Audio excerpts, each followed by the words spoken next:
This is important to know because higher fiber content will let you eat carbs without severe spikes in your blood sugar. What else? Well, sugary drinks, high fructose content might actually cause... How do you know there are actually trans fats in a product? Today we are talking about the 10 worst foods that will make diabetes control near impossible. And if you avoid them, diabetes management will be a whole lot easier. Let's get into it. I'm Dr. Ahmet Ergin, your endocrinologist, your diabetes specialist on YouTube, and for some of you in real life. Like you know, diabetes has reached pandemic proportions as a chronic condition. And yes, diet has a lot to do with it, if not all. That is news to you, right? But hey, you'll hear some good information on this video, so stick around. I'll give you a nice tip at the end, so you will love it at the end of this video if you keep watching. In addition to heart disease, kidney disease, and blindness, uncontrolled diabetes has a bunch of ugly consequences. So why are we concerned with these foods? They're delicious, right? Why not just enjoy our life? Well, because of their effect on raising your blood sugar and the insulin levels, causing a lot of inflammation in your body and increasing your risk of disease. So not just diabetes, but a whole lot more disorders such as heart disease, cancer, etc. In other words, if you keep eating these, you will enjoy your life, but it's not going to last too long, or you may be living your life in pain and suffering if you end up with diseases such as diabetes or chronic conditions that I talked about. So don't worry though. I am not here to tell you to quit everything that you love or to say everything is bad for you. I'm just going to open your eyes to the horrible foods that you may be eating and thinking that they're actually good for you. And yes, a lot of good foods people with diabetes or pre-diabetes should steer clear, and I'm going to talk about 10 of them today. And yes, if you do so, I think you'll be good to go. So, when it comes to those with diabetes, why is carbohydrate intake is so important, right? Think about the macronutrients such as carbohydrates, protein, and fat that gives you the energy. Well, carbohydrates by far the most detrimental to your blood sugar levels, like you know. That's because they are pretty much absorbed to your bloodstream. You know, they're broken down no matter what it is, sugar or carb. I'm not saying the carbs are evil here. I'm just saying they're also an important part of your diet, but you have to be careful about what type of carbs you consume. Starches, sugar, fiber, they're all carbs. But fiber, on the other hand, is not even digestible, and it slows down the absorption in your body. So it doesn't raise your blood sugar as much. So actually, they'll slow down the absorption, so any other sugar or carb you're eating will be better handled by your body. Because your pancreas will have the time to deal with it if you have fiber in your diet. But that doesn't happen really when you eat cereal because there's no fiber in there. In order to find out the digestible carbs in a serving, you need to subtract the fibers from the total carb. If a cup of mixed vegetable, for example, has 10 grams of carbs and 4 grams of fiber, the net carb will only be 6 grams. This is important to know because higher fiber content will let you eat carbs without severe spikes in your blood sugar. Despite that, blood sugars might still spike pretty severely if you eat too many of the carbs, even if there's a lot of fiber in them. Now, beverages sweetened with sugar, and people with diabetes should definitely avoid these. We'll get into more detail, but I'll tell you, 12 ounce of can of cola, for example, has 40 grams of carbs, making them extremely high in sugar. And since most diabetics are sticking to like 30 to 40 or 50 grams of carbs at max per meal, depending on their gender and activity level, but 40 grams in a beverage is a lot. So, another example of a sugar-sweetened beverage like iced tea and lemonade has around 45 grams of carbs a piece, a cup or something. 8 ounces of soda, for example, or an apple juice has 25 grams of carbs. So most of these are loaded with fructose syrup, which is linked to insulin resistance and diabetes.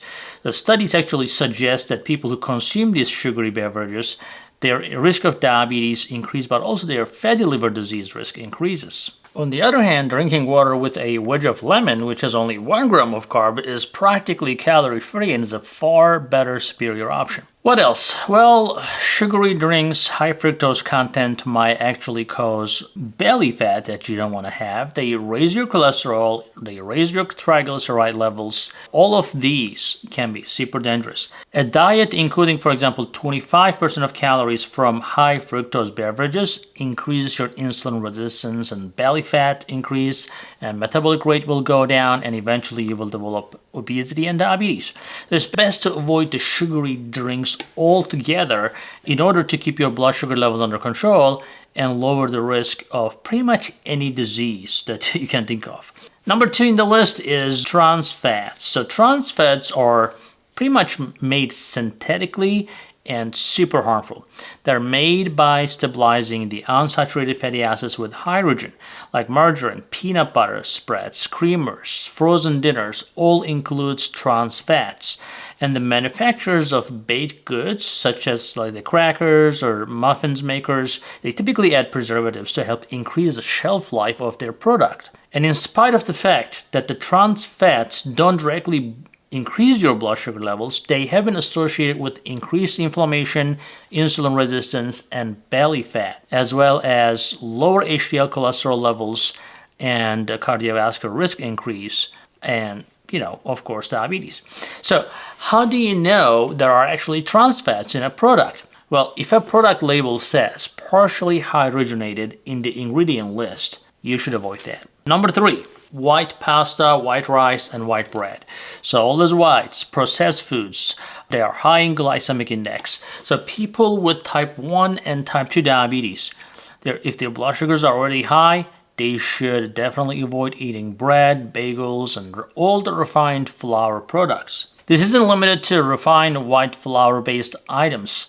The researchers actually found that even the gluten-free pasta, etc., they raise up your blood sugars and so forth. Another study, for example, indicated that people with type 2 diabetes and mental disabilities had actually a lower brain function after eating foods high in carbs.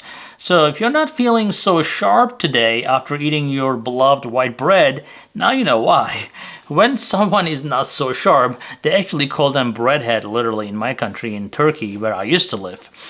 So, fiber content of these foods are extremely low, and as you know, the fiber reduces the risk of blood sugar spikes, etc. Now, interestingly, Italians in Italy, they make things a little differently than what we do in USA here. They use high fiber content in their food, they use olive oil, and they actually move their booties. So, they burn it off. I think they don't even have drive-thrus, so you figure it out.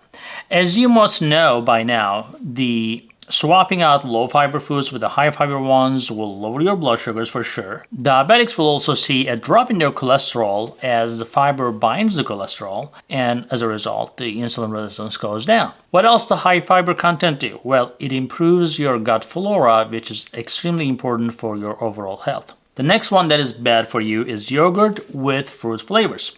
Well, people with diabetes may benefit from yogurt, but a completely different story unfolds when it comes to fruit-flavored variations.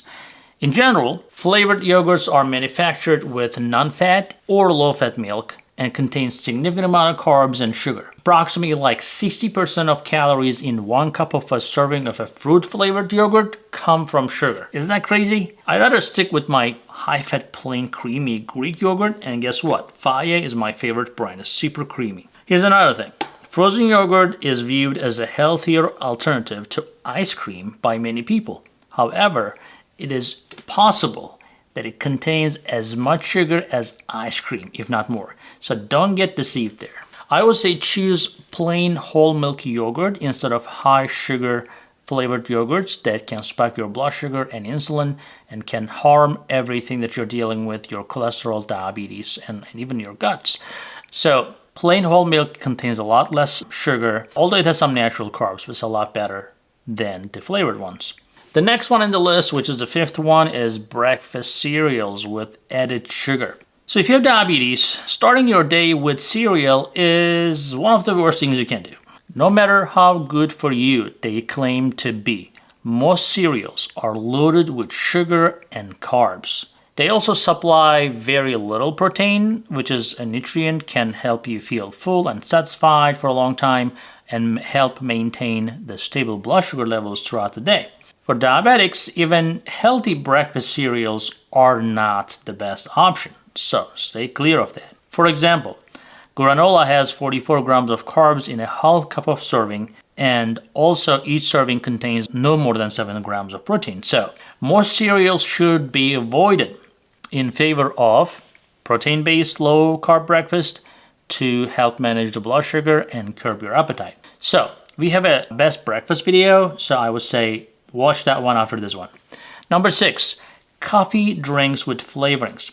Now, a lower risk of diabetes has been associated with drinking coffee. Don't get me wrong. You may know this if you have watched our other video about the coffee and diabetes.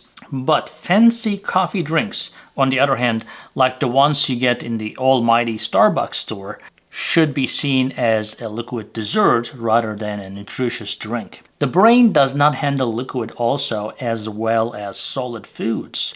So when you consume calories through beverages, you do not make up for it by eating less later, which could result in weight gain. So do not get your calories through liquids. Carbohydrates are a lot in those flavored coffee drinks. I'll give you an example. Starbucks, for example, a 16 ounce of caramel macchiato, which is around 500 cc, has around 60 grams of carbs, whereas the blonde vanilla latte has around 30 grams of carbs in the same serving size. I would say choose regular coffee or espresso with a tablespoon of heavy cream or half and half to keep your blood sugar under control and prevent the weight gain. But remember, when you have diabetes, you need to account for small blood sugar rise due to caffeine in the coffee that may raise your adrenaline, especially in the mornings. Number 7, maple syrup, honey, or agave nectar. These are almost as bad as white table sugar and like candies or cookies. They're all pretty much the same. They are different type of sugar, but they're all sugar and they will raise your blood sugar. So they are all examples of natural sugars and they do not really have a lot of fiber. So they're not like processed white sugars. They're a little bit better, but they're still significantly spike your blood sugar, so stay clear of them. Number 8, dried fruits and berries. Now, fruits and berries are fine, right? But a different story with the dried ones. So vitamin C, potassium, all this good stuff that comes, vitamins and minerals and antioxidants with the fruits are great. But the dried fruits has a concentration of these nutrients, and since the water is removed, everything becomes more concentrated. Well, that also means that the sugar concentration increases in them as well. For example, grapes will include 27 grams per cup with a little fiber in there, but 1 cup of raisins with the same thing, dried, 145 grams. So that's drastically different. So you really have to watch out your portion if you are eating dried fruits, and if you cannot watch your portion, just not worth it. Don't eat it at all. I mean, the raisins have 4 times as much carbs as grapes. Think about that. This is crazy. The carb content of some of the other dried fruits also higher than the regular fresh fruits, so stick with your fresh fruits if I were you. Eating like fresh berries or little apples and pears and oranges with minimal sugar content will help you lose weight, also keeping your blood sugar in check. What is next? Well, the snacks that are in containers. A bad snack example would be something like a pretzel or crackers that have been packaged. Why? Because they feature a lot of fast digesting carbs that can quickly elevate your blood sugar levels, and often they are manufactured with refined flour. In reality, the carbohydrate content of these items may be higher than what they list on the nutrition label, because studies actually show that those snack items include 10% more carbs than they advertise. So it is best to consume a handful of almonds, for example, or a few low-carb vegetables with an ounce of cheese or something when you're hungry in between meals. And if you can, just stop snacks altogether. That will be the best. And the last worst thing you can have is fries. Well, fries are a popular dish. Even if you don't have diabetes, you should stay away from French fries. Why? Carbohydrate content in potatoes is high to begin with, and the carbohydrates can make up to 35 grams of just a medium potato with only 2.5 grams of fiber.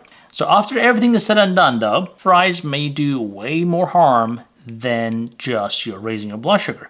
It's been proven that deep frying food creates hazardous substances, which we call them glycation end products and aldehydes at high concentrations. It is possible that these chemicals actually cause a lot of inflammation in your body and enhance the chance of getting sick. A ton of studies actually connected those high intake of fried foods such as French fries to heart disease and a bunch of other cancers. Now, sweet potatoes are the greatest choice if you don't want to forego potatoes completely. So you can bake them and eat them in moderation, but here's a better option. Parsnips, right? So the parsnips are good. Mashed parsnips look and taste similar to mashed potatoes and have lower amount of carb. Here's the tip of the day. If you're in love with sweet potato, boil them. When you boil as long as possible, you're going to change the chemical structure of that sweet potato, preventing the blood sugar spikes. Yes, boiled sweet potatoes have a low to medium glycemic index as the boiling time is longer. For example, when boiled for 30 minutes, the sweet potatoes have a glycemic index around 46. But when boiled for only 8 minutes, they have a glycemic index of 61. So, huge difference, right? Anyways, that's it for today. Thank you for watching. Remember to share, like, and subscribe. Guess what? For sure, see you later. Hey guys, I hope you're enjoying this channel so far, and I hope you subscribed already. If you didn't, do it. And if you did, watch this video right there. I think that will help you too.